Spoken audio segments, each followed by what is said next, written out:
Basta. Fora. Olavo de Carvalho, Diário do Comércio, 11 de junho de 2015.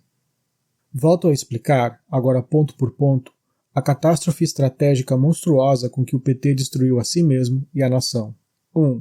No incipiente capitalismo brasileiro, as grandes empresas são quase sempre sócias do Estado, o único cliente que pode remunerá-las à altura dos serviços que prestam.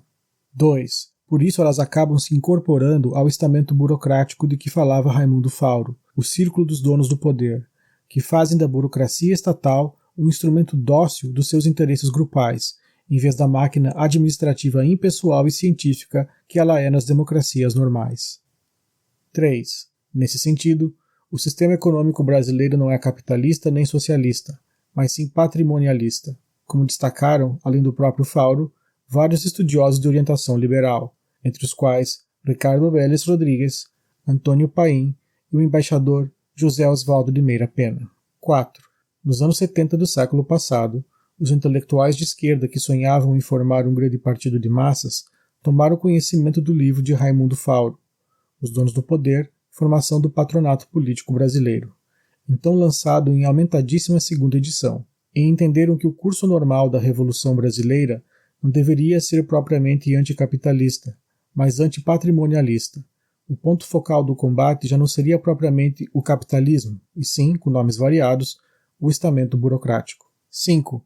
A definição do alvo era corretíssima, mas ao mesmo tempo o partido, como aliás toda a esquerda nacional, estava intoxicado de gramscismo e ansioso por tomar o poder por meio dos métodos do fundador do Partido Comunista Italiano, que preconizavam a infiltração generalizada e a ocupação de espaços destinadas a criar a hegemonia, isto é, o controle do imaginário popular, da cultura, de modo a fazer do partido o poder onipresente e invisível de um imperativo categórico, de um mandamento divino.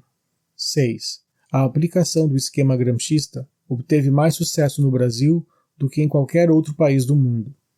Por volta dos anos 80, o modo comum petista de pensar já havia se tornado tão habitual e quase natural entre as classes falantes do país que os liberais e conservadores, inimigos potenciais dessa corrente, abdicaram de todo o discurso próprio e, para se fazer entender, tinham de falar na linguagem do adversário, reforçando-lhe a hegemonia ideológica, mesmo quando obtinham sobre ele alguma modesta vitória eleitoral em troca. Entre os anos 90 e a década seguinte, toda a política de direita havia desaparecido do cenário público, deixando o campo livre para a concorrência exclusiva entre frações da esquerda, separadas pela disputa de cargos apenas, sem nenhuma divergência séria no terreno ideológico ou mesmo estratégico. 7. O sucesso da operação produziu sem grandes dificuldades a vitória eleitoral de Lula numa eleição presidencial na qual, como ele próprio reconheceu, todos os candidatos eram de esquerda, o que canalizava os votos quase espontaneamente na direção daquele que personificasse o esquerdismo da maneira mais consagrada e mais típica. 8.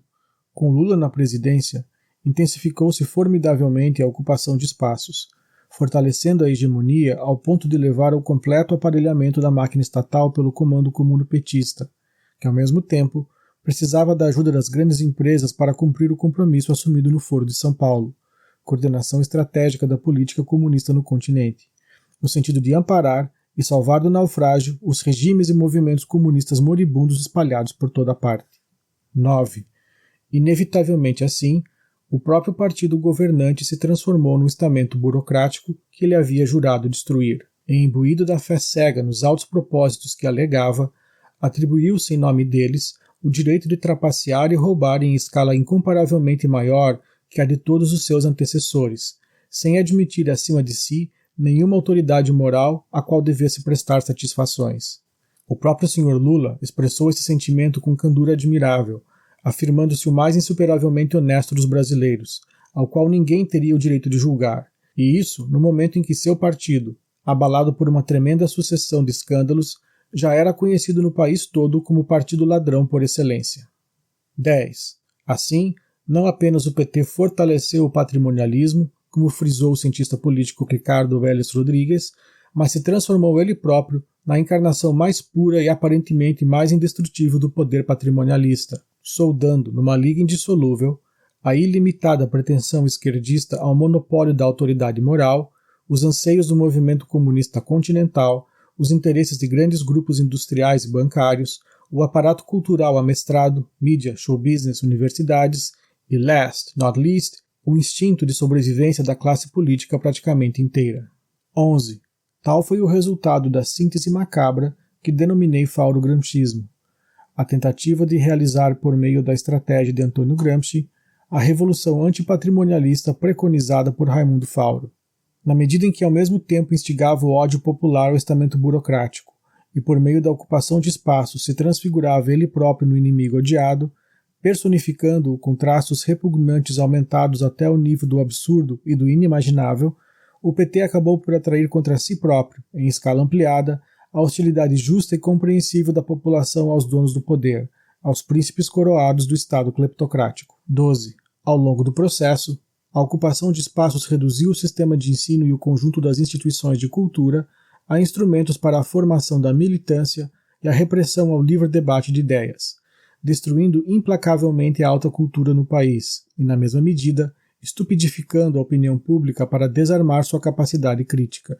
Ao mesmo tempo, no desejo de agradar a vários movimentos de minorias enxertados no Brasil por organismos internacionais, o governo petista fez tudo o que podia para desmantelar o sistema dos valores mais caros à maioria da população, contribuindo para espalhar a confusão moral, a anomia e a criminalidade, esta última particularmente favorecida por legislações que não se inspiravam propriamente em Antônio Gramsci, mas uma fonte mais remota do pensamento esquerdista, a apologia do Lumpenproletariat, como classe revolucionária, muito em voga nos anos 60 do século XX. O Brasil que o PT criou é feio, miserável, repugnante, tormentoso e absolutamente insustentável. Cumprida a sua missão histórica de encarnar, personificar e ampliar o mal que denunciava, o único partido da história que fomentou uma revolução contra si mesmo tem a obrigação de ser coerente e desaparecer do cenário o mais breve possível. Por isso a mensagem que o povo lhe envia nas ruas, nos panelaços, nas vaias e nas sondagens de opinião é hoje a mesma que, em circunstâncias muito menos deprimentes e muito menos alarmantes, surpreendeu o desastrado e atônito presidente João Goulart em 1964. Basta! Fora!